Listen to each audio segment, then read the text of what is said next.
A vós, graça e paz da parte do nosso Deus, o nosso Pai e do Senhor Jesus Cristo. Efésios capítulo 1, versículo 2. Bem, meus amados irmãos, estamos iniciando, o trimestre hoje e o assunto que abordaremos é a carta aos Efésios. Saudação aos destinatários, como vocês podem ver aqui nas lições bíblicas, A igreja eleita, redimida pelo sangue de Cristo e selada com o Espírito Santo da promessa. Forte, Glória seja dada ao Senhor. Eu quero dizer para vocês que a nossa revista, o comentarista, é o pastor Douglas Batista. Ele é presidente das Assembleias de Deus Missões em Distrito Federal e ele é o mestre na teologia do NT, Novo Testamento. Eu vou começar, então, aqui, lendo com vocês, a introdução da revista, que diz assim: a Epístola aos Efésios é denominada de a coroa dos escritos de Paulo e ainda de a rainha das epístolas.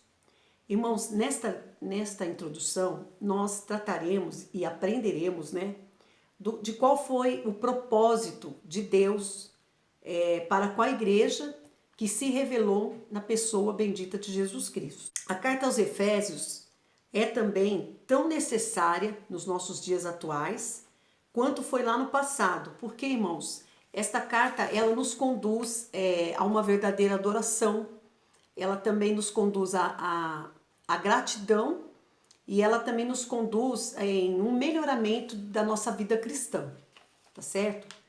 E no primeiro tópico da lição se trata da autoria e data. Pois bem, a autoria das 21 epístolas do Novo Testamento, se não me falha a memória, 13, essa eu falo com certeza, 13 são da autoria do apóstolo que se identifica como Paulo. Ele nunca se identificou como Saulo. E já era, irmãos, o costume daquela época, do autor ele iniciar uma carta declarando a sua identidade, tá certo? E a data? A data de quando isso aconteceu, quando Paulo escreveu aos Efésios, ele estava pelos estudiosos, irmãos, ele estava em um cárcere domiciliar em Roma. E aí agora aqui nós vamos tratar do primeiro ponto, que é da autoria, eu já falei, da data também. Nós vamos falar agora da assinatura apostólica, Em miúdos, diz assim que o apóstolo se identifica como Paulo, como eu disse, e provavelmente por considerar o nome mais apropriado para evangelizar o mundo gentílico. Então foi isso, ele se apresentou como Paulo, porque ele era um nome apropriado para ele se identificar ali, naquele mundo gentílico, para pregar aos gentios. Vamos aos pontos primordiais. O ponto 2, ele trata dos destinatários, tá? E vai falar aqui no ponto deste tópico sobre a cidade de Éfeso. Então, a cidade de Éfeso é o centro político, é o centro comercial e religioso da época.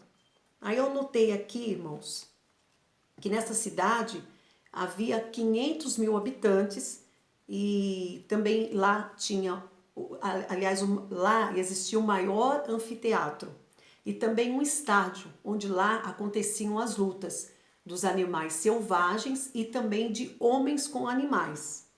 A religiosidade em Éfeso, o que acontecia lá? Havia um templo, era o templo de Ártemis, e nesse templo foi construído uma deusa, que era a deusa da fertilidade, por nome Diana.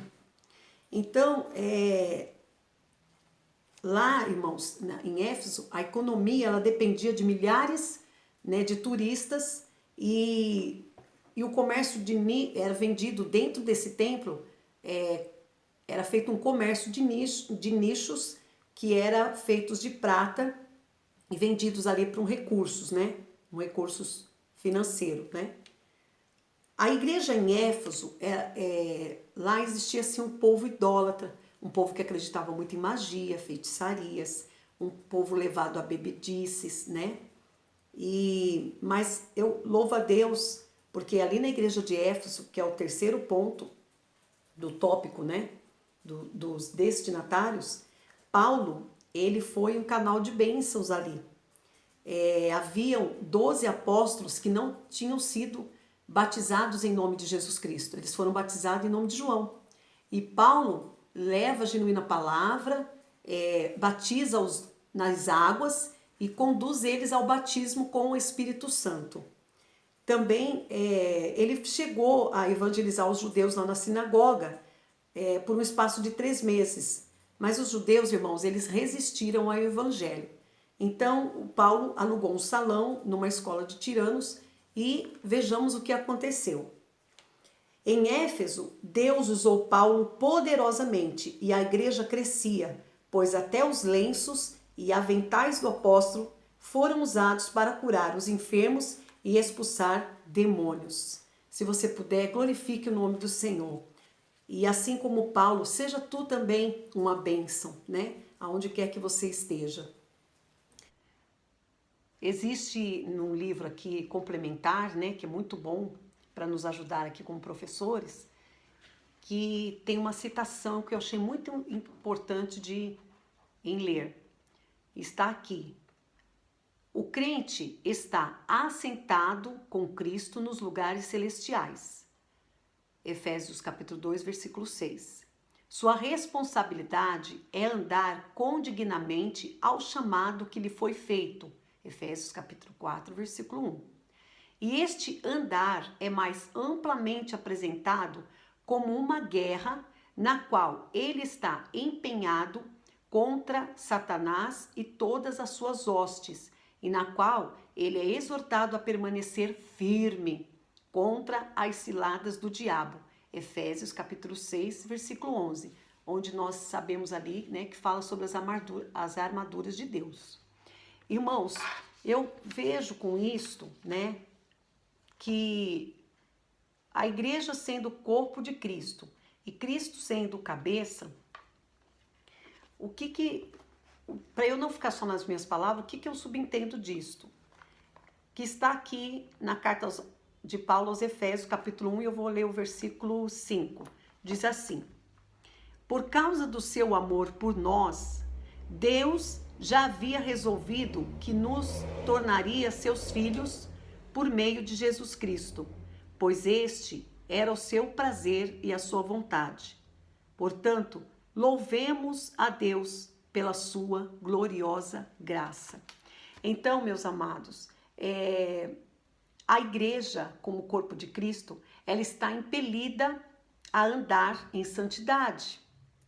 Logo, Cristo como cabeça é o nosso alicerce.